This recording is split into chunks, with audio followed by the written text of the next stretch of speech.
la Banque mondiale a approuvé un prêt évalué à 200 millions de dollars de l'Association internationale de développement en faveur du Kenya. Ce soutien financier est essentiellement destiné à l'amélioration de l'apprentissage dans les écoles primaires et secondaires kenyanes.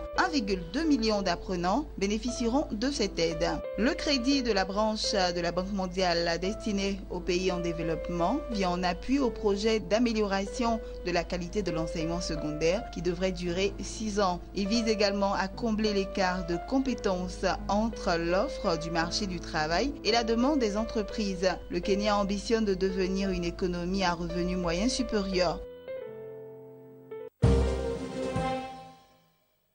En Tunisie, la dette publique a atteint près de 66,9% du PIB en juillet dernier contre 60,9% un an plus tôt. L'allure actuelle de la dette projette des signaux d'un surendettement dans un contexte où la croissance du PIB progresse plus lentement. Selon les chiffres du ministère tunisien des Finances, fin juillet 2017, ce montant s'est établi à 43,8 milliards de dinars, soit 18 milliards de dollars en hausse de plus de 27% en glissement annuel.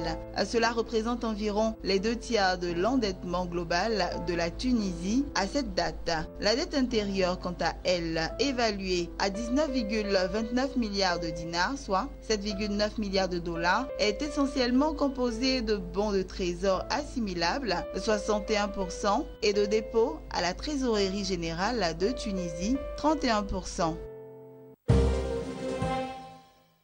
Le siège de la communauté économique des États de l'Afrique centrale a abrité à Libreville le lancement de l'accord sur la facilitation des échanges de l'Organisation mondiale pour le commerce, OMC, en Afrique centrale. Selon le représentant de la Fondation pour le renforcement des capacités en Afrique, présent à la cérémonie, il a expliqué globalement le projet qui vise à renforcer l'intégration régionale à travers des actions visant à stimuler le commerce et la compétitivité. Ceci afin de contribuer à une croissance économique inclusive dans les pays membres de la communauté. Cet accord entend également renforcer les capacités du secrétariat général de la communauté économique des États de l'Afrique centrale en matière de facilitation des échanges afin de lui permettre de jouer son rôle de coordination et de pilotage de la politique régionale.